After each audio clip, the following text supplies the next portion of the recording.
welcome to another episode of Hangar Talks. My name is Jephter. And I'm Shaniya, aka the OG Pretty Pink Pilot, and today we have the special honor of having Captain Jeff Harrison with us today, the captain at UPS. Tell us a little bit about yourself. Hello, everyone. Captain Jeff Harrison. Originally grew up in Maryland, actually on a farm of all things. Didn't know anything about aviation. I knew I wanted to get a college that was going to be free. So I ended up going to the Air Force Academy. While there, I got introduced to flying in that sense of not knowing I wanted to be a pilot. I just thought I was going to be an engineer. Took my first discovery flight at UPS on September 6, 2001. Yes. Oh my gosh, that's the day I had my private jet ride. Get out. Yes. Very nice. Look at that. It's also 5 days before 9/11. That's great. So there I was thinking maybe the worst decision, but it was the best decision. Hired there as an engineer, then eventually upgraded, and now I'm a captain flying 75767 internationally. From a professional side, what I do on the volunteer side with OBAP, since I joined in 2001, I've served in capacity of working the ACE programs in the local area, Louisville, and then got offered an opportunity to become the director of the Solar Flight program in 2010, where I ran out that title, and we transitioned over to the Luke Weathers Flight Academy, where I'm the co-director. The Lieutenant Colonel Luke Weathers Jr. Flight Academy is a nonprofit flight school located in Olive Branch, Mississippi. Named after Lieutenant Colonel Luke Weathers Jr., the first African-American air traffic controller and a prolific World War II fighter pilot. The Academy offers life-changing training for students from the Mississippi area and beyond who possess a desire to fly. That's amazing. Well, thank you for being here with us today. It's a pleasure to have you here. And it's quite a contrast from when you got your first gig at UPS to where we are now, experiencing a pilot shortage. And that's actually one of the things we'd like to really dive into today and talk about the pilot shortage and how that's affecting most of the airlines out there. And eventually we'd like to get your point of view from your standpoint as someone who's running a flight school. You're either going to pay with time or you're going to pay with money, because that's the one resource that most people either don't understand how to manipulate effectively, but once they do, training then becomes manageable.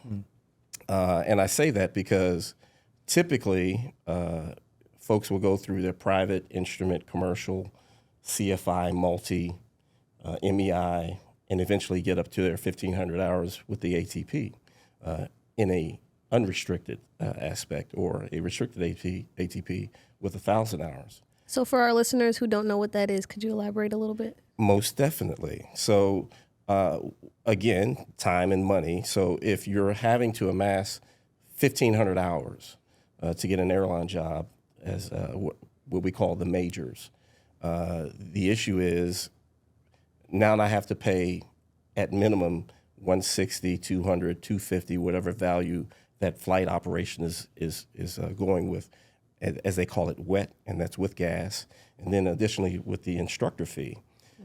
So you can see 1,500 times 200, 1,500 hours times $200 an hour amasses pretty quickly. And all of a sudden you get the insufficient funds, or I'm taking a hiatus until I can recoup the accumulator of funds. What I would say to you is those that get the success that's desired come in with a guaranteed plan. So the way I would equate it is much like you do in training. I have to develop a flight plan. I'm probably going to go from point A to point B. But that would be nice if it was linear that way. But the problem is you're going to have obstacles. You're going to have weather. You're going to have finances. You're going to have physical limitations.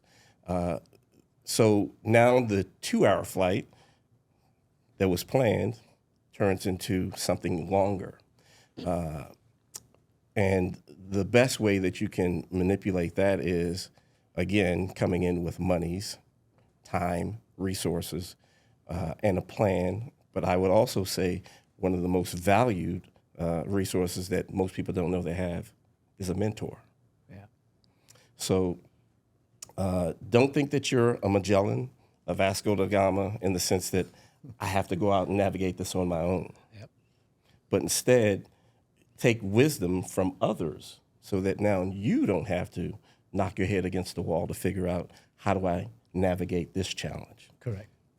So I go back to the pathway.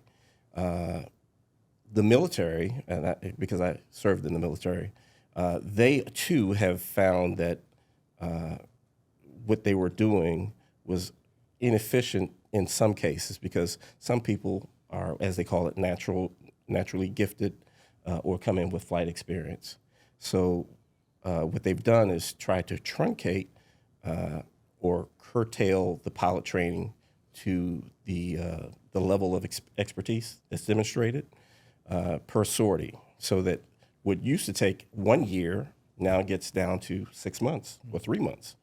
The end game is that gaining unit or that gaining airline gets the pilot quicker, because what's happening is you're going to have an exodus due to the retirement age, Correct.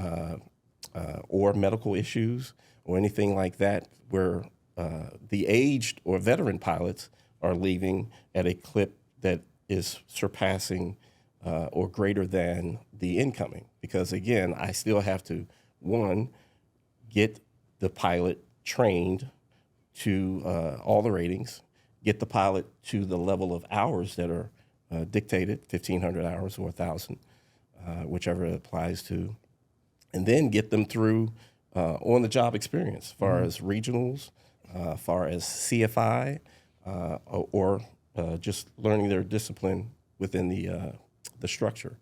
But I guess the other piece that a lot of folks don't understand is seniority. Yes. So what's key about that is the moment I get an HR number or a line number associated with when I got hired, that dictates everything that goes forth: pay, vacation, type airplane, all those things. So I think a lot of people look at the myopic viewpoint of years 1 through 5. I want to get to an airline. I want to get a job. I want to fly and see the world or make lots of money. But they don't look at it long range or the long game, in the sense years 20 and beyond. Yeah. So the quicker that you can get to that slipstream, the better you are off. So let's get back to, how do I navigate or manage time, resources, to make it an enjoyable experience where I don't have to take a vacation or a hiatus due to lack of funds, lack of mentorship, or, heaven forbid, lack of opportunity, because eventually those jobs will be filled, or airlines will shrink the fleets if need be, because people aren't traveling. So it's such a volatile Correct. answer, because it's a volatile equation that gets you to that level. If I may, Yes. there are three aspects mostly that is contributing to this pilot shortage. Number one, we talked about it just a second ago, the financial aspect of it. Two, we also have the number of pilots who are retiring. We know that back in the mid-2000s, a group of pilots who were supposed to retire right at 60, eventually they got an increase in their retirement age to 65, and now those pilots are coming up to their retirement age. And so what I really want to ask has to do with the third aspect. And the third aspect has to do with the fact that Congress, after 2009, with the crash of Colgan Air, they raised the minimums to be an airline pilot from 250 hours to 1,500 hours. So my question to you, as an educator in that field, do you believe that this is something that is hindering the growth in the industry and allowing us to find the adequate pilots that we need to support the staffing issues that we are experiencing, or do you think that it's actually a relevant point that allows us to know that we have good quality pilots coming through the pipeline and joining those airlines? So are you against it, or is that something that you'd rather see an amendment on? Well, interesting question of perspective. Just because you have a large number of hours doesn't necessarily make you the best pilot. What it does do is gives you experience, whereas you'll see anomalies because you may learn the aircraft, but the emergencies won't happen in a cookie cutter or recipe style. It's not linear ABC, but it could be A, E, B, Y, Z, back to Foxtrot. In a situation where you have to now deduce, what am I seeing? And then that's what we call airmanship and situational awareness. And the beauty with that is, what they look at is, if I make it this value, perhaps in that time frame you will see some anomalies, emergencies, or malfunctions that will help better equip you, so that now I can pull that out my Batman utility belt when that arises. But there are some pilots that experience that in the beginning, but that doesn't necessarily make them ready for those scenarios, because flying the airplane is easy. Managing under stress is the part where maturity comes in. So it's double-sided when you look at that time duration standpoint. And then just as I guess you can equate to insurance. When you first got your driver's license, you couldn't stay out after a certain time. You had to have somebody that was shadowing you. And then magically at 25, your rates go down, right? Yeah. So this is the same mindset that they look at when they look at the time. So I'm an advocate of it, but what I say is, make every hour that you get in that 1,500 or 1,000 hour count. And how can you do that? You role play, you develop different scenarios, you do the what if, or if then. If this happens, then I do this. What if this happens to me? What would be an emergency field that I would land if I had a situation right now? Who can I talk to? All those things. And when you develop that, now you become more in tune with, one, your capabilities, two, the systems, and then three, you make better decisions. So I think a lot of folks that are in the industry are good pilots, but they just lack the experience when they get into a challenging mode. Yeah. One thing that I noticed at my internship with the airline, they said that they don't worry so much about the new hires as much as they do as those FOs who are on like the 767 and they've been there for a while and then they switch to the captain's seat because they get complacent. One thing that I did notice about the Kogan crash was that those pilots were experienced. So it was a way to make a change to like, oh, we're going to fix the problem, but I don't think it's the hours that really mattered, or a situation like that might have not happened. Well, again, it's a different dynamic. I wasn't part of the crew, but here's what you would hope that happens if something like that would take place. One, you have good dialogue between the two. Crew resource management. That's right, crew resource management. And that's using all assets to come up with a viable, logical, and safe solution. The mantra that we do in this business is aviate, navigate, communicate. And then when you break it down into that simplistic viewpoint, time starts to slow down. Good decisions will start to be made. Communication is exchanged by one another. And the beauty with that is synergy happens. So I talk about synergy in the sense that a lot of people are very literal, like 1 + 1 = 2. Yes, mathematically. But socially, 1 + 1 actually equals 3. Because what you bring and what I bring, stand alone, does equal 2. But when we combine efforts, it's greater than what we bring individually. Yes. And the more people that you have with that, the better you are off.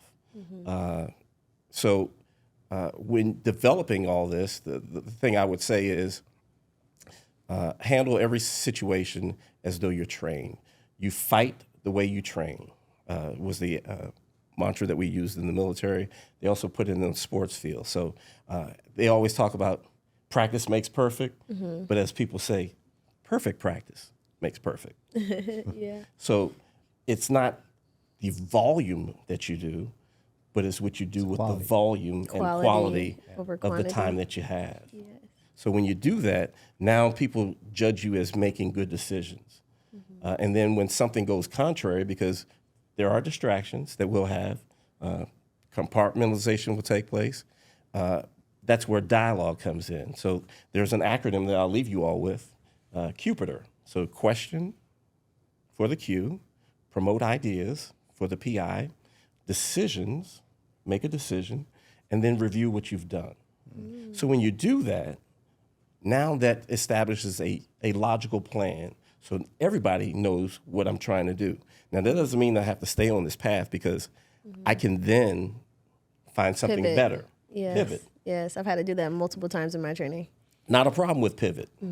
The problem with pivoting is if you don't have a base plan or a foundation, now no one really knows or understands what your original game plan is. Yeah, you gotta have that foundation. Absolutely. Definitely agree. Very well So when said. it comes to that, I think it's important for us to talk about the differences in civilian aviation. How you have like Part 61 and Part 141. Luke Weathers being a Part 61 with a Part 141 structure. How do you feel like that can, catapult somebody into their training? So the beauty with 61 is it gives me flexibility without the demands of a regimented or restricted timeline. The issues that I would say that folks that don't do well with that are folks that aren't really in command of themselves. Correct. So if you lack self-discipline, if you lack time management, 61 could work for you, but it probably won't be the best thing for you. Yeah. So that's why some folks say, you need to go to the military so you can get some discipline. Yeah.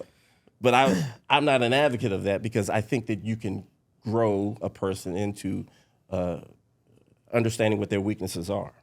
So one of the things that we do at Luke Weathers is we try to figure out what type of learner you are, because most people don't FOI. take it. Yeah, most people don't take that opportunity, because how can I meet you, the student, where you are, if I don't know where you are? Yes. Yeah. More importantly, how can I be a better instructor if I'm only teaching linearly or only the way that I was taught? Yeah. Because then it's very restricted. And then if there are any flaws or any areas that I'm not really sure of, I'm passing that on to you. So it's almost like the chromosomal or DNA exchange. Hereditary takes place. Yes. So I always tell the students, especially when they take their writtens, which I'm sure you have, Yes. the whole thing is passing is great, Yes. but understanding what you missed is even better, because you can pass at 90%. That sounds great, But what about but the that means questions? out of every 10 events, there's something that's out there that I'm missing. Yeah. And that's where the critical aspect comes in. So Definitely. back to what you were saying as far as 61 versus 141, you do get some advantage with the 141 curriculum in the sense that I now no longer have to go 1,500 hours. I can go to 1,000. Yeah. I can enter at a major at age of 21 versus 23. But let's break that down a little bit. So if you were a whiz kid and you graduated high school at 17, and then you go to a college, 4-year institution, you'll come out at 21. But most people who come out of college, they still are lacking one of the other two criteria to get the restricted ATP benefits. Yeah. Ugh. So Yes. why did I knock my head against the wall to do this 141. And if I may, Captain Harris, real quick, I'd like to ask a question that some of the viewers might be asking themselves right now. And that question is, which is what we're answering a little bit here, is that I want to fly airplanes. Where do I start?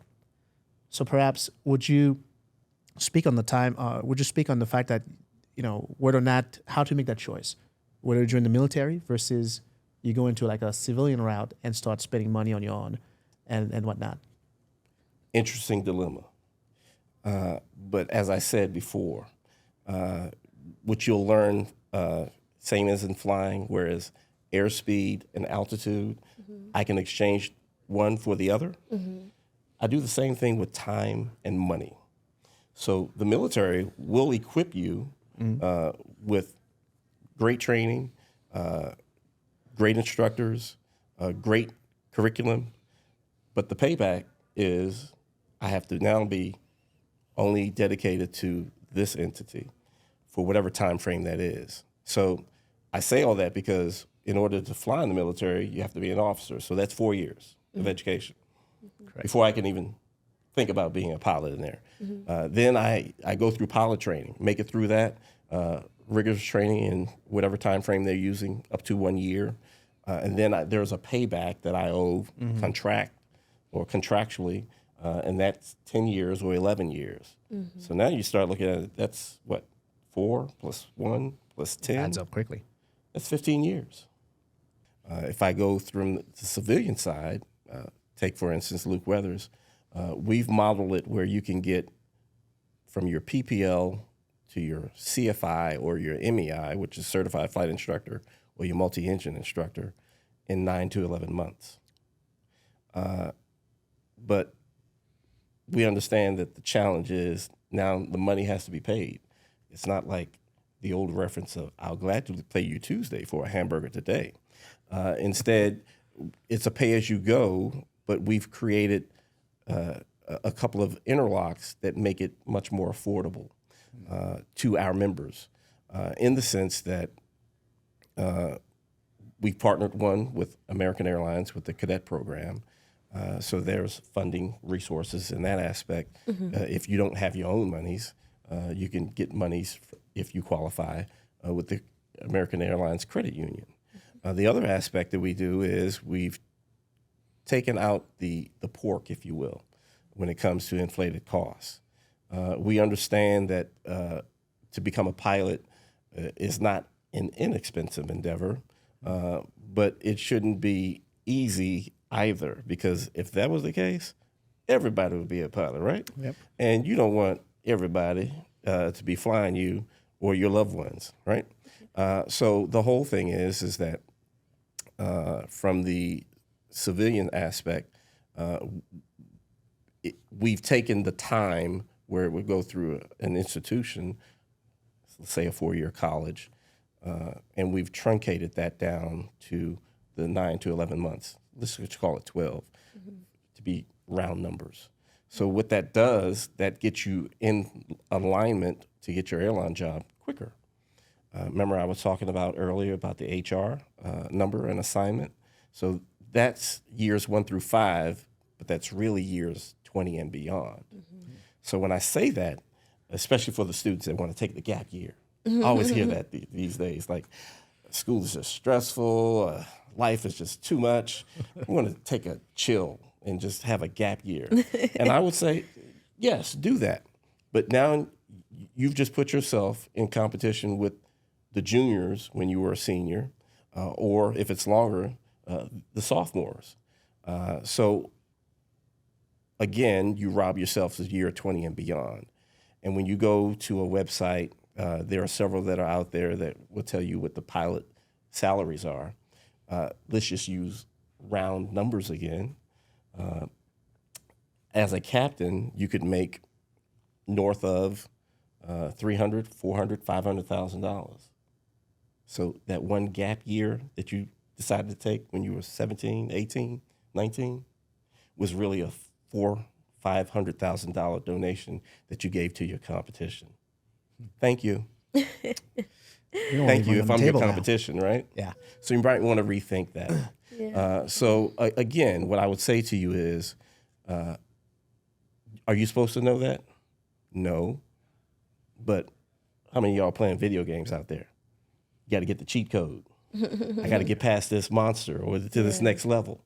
Yeah. If you're that innovative where you can find those resources, you should be innovative enough to talk to some of the people in the industry so that you can navigate better, more efficiently and effectively at a cheaper rate than just doing it on your own. For sure. I like what you said about, making the most out of your 1,500 hours. One thing I noticed of having friends in a Part 141 and me being in a Part 61 myself is that all of their flights are lesson plans. Which is great, but they don't do any real life flying, where you have to make those decisions, and not role playing, like you said, but like actually having to, divert or do different things. And that's one thing I noticed, you have the CFIs who are fresh out of training rather than me flying with somebody who's had multiple experiences. So that's what I personally love about 61 training. I'm able to fly with different people who have different styles, teach me little things, and not everything's in the textbook. So those little gems, like what you just dropped, you're not going to find that anywhere besides on Hangar Talks. Stay tuned. But yeah, what I would say is the first 3 things that you should do if you want to be in aviation, you should first take your discovery flight at like a local flight school. Second, get your first class medical. Even if you don't think you want to be an airline pilot today, you never know. And that's 5 years that you don't have to worry about it. So I'd say get your first class medical and then get your written knocked out. Getting your written knocked out is just a way for you to just be able to focus on flying. When you're flying and doing the written, you can do it, but it is very complex. Like, you want to get the book work out the way so you can implement the ground school into your training because it's 2 different facets. Would you agree? I agree. And I'd even take it a couple of steps further. Mm-hmm. So when you get all the academia knocked out and all you have to do is the lab practical, which is the flying aspect, I would say study for the lesson that you're doing, but also study for the next lesson beyond that, because then I can make this quarter feel like $1 on this ride. But I'm not only being more efficient, but I'm saving money. Yeah. And then if things are going well, which I hope they are, I can advance and not have to say, let's sit down and talk about the next sortie. So this is the true equation where you can actually put money back in your pocket. So it's not just flying. That's college. Who says I have to do college in 4 years? Nobody. 5 years or 6 years. There are some people that are doing it online in 2.5. There are some people that, as opposed to paying tuition, dorm, and all those other fees, I can use that toward my flight labs. That's what I had to do. Oh, awesome. Yeah. I didn't have a choice. Like, I got to the point where if I would have paid for housing, I wouldn't have had money to finish my private. So I had to pivot, like you said, and I decided to move back home, fly at a local flight school. The flight club was $150 an hour back then. And then I had this thing called a limited ground, so I paid $1,000 to get ground for my whole training. And then I paid $50 an hour for my instructor. Wow. And these were like the best instructors ever. Like, you had a good instructor during private when somebody can ask you a question while you're an instrument, like kind of out of touch, and you still know. And that's when I realized like how important it is your instructor and your instructor knowing your style and for you to have that good synergy. Yes. Synergy. Awesome. Yeah, yes. I like that. Yeah. I'll give you another, because I love analogies or acronyms for that aspect. In order to get to it, sometimes you got to go through it. So let's look at what it is. What is it? Because they always talk about, you got it. I don't know what it is, but I know you got it. So I look at, that's where ignorance meets training. That's where innovation meets technology. That's where there's not I, but there's team. Mm-hmm. So when you think of it, think about all the things that you have available to you. think about creating a better recipe for you, which is modern day. You can listen to what I did, but that's ancient.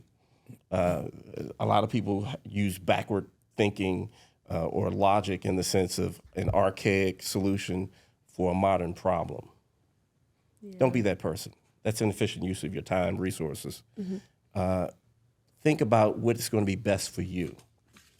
Everybody's journey is different. Absolutely. Learn that early. You're on your own unique path, your own unique journey. And here's where I kind of go with the whole Luke Weathers Flight Academy. Again, I go with the whole acronym. The L, you would think stands for Luke. I really think it stands for love. Because I'd love to see both of y'all replace me. Because that means I can retire. Yeah. That's a good point. And that's where the W, not Weathers, but it's work.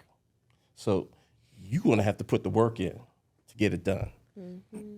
You're going to have to ask people, what work is out there for me? And when you ask the people, that's where the F comes in, because now you're making a family. And that's where we want you to be. I mean, there are some dysfunctional families or moments of dysfunction within families. Yes. But hopefully you'll reconvene and you'll come back to each other. And then the A in it all is attitude. So the common saying is, it's not your aptitude, but it's your attitude that will determine your altitude. Because if you pitched up above that critical angle of attack, what are you going to do? You stall. Yep. You lose control of the airplane. And that's the other thing I will also say. No matter what happens, keep your head up. Yes, got to keep your head up. Absolutely, because when I take off, I got to keep my nose up. When I land, I got to keep my nose up. Every landing should be a soft field. Well, absolutely. But again, as you pointed out, if I keep my nose too far up, now I'm looking down on people. Yeah. And I've exceeded my critical angle of attack. I like You that. got me on that? I like that. I'm with you. And that's so always stay in control of the airplane, because the nose always knows. Yeah. And that's a very good stopping point. That said, if someone is interested in learning a little bit more about the Academy, where can they go and where can they get some more information? Absolutely. So Luke Weathers Flight Academy is located on the OBAP website. So that's Oscar Bravo Alpha Papa .Oscar Romeo Golf. And you'll look under the Luke Weathers tab, and you can either email or you can call the number that's associated on there.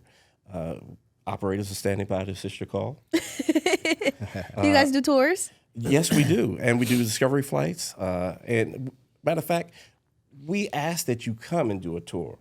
I don't want to seem like a used car salesman or a pushy CFI or somebody that wants you to sell. Yeah, that's right. So come experience it. Talk to the folks that are going through it, because, again, they're going to give you the real-time scenario. And then see if that's where you think that you can thrive and survive, learn, and become what you really want, which is a professional pilot. Yes, that's the goal. Very well. Yes, y'all reached it, but we still trucking there. Thank you guys for watching, and we'll see you guys next time. Thanks for hanging with us. Yeah. Thank you for having me.